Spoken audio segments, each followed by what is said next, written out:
a tornado warning for southeastern Orange County. Some other stations going off.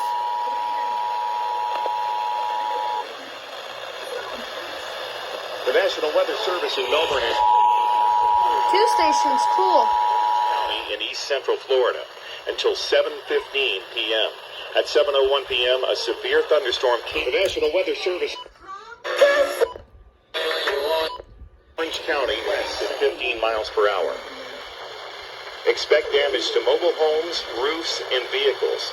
This tornadic thunderstorm will remain over Orlando International Airport, moving. Toronto tells you what you're listening to. Storm will remain over mainland vehicle. Move to the closest substantial shelter and protect yourself from flying debris. Once again, a tornado warning in effect for southeastern Orange County until 7:15 p.m.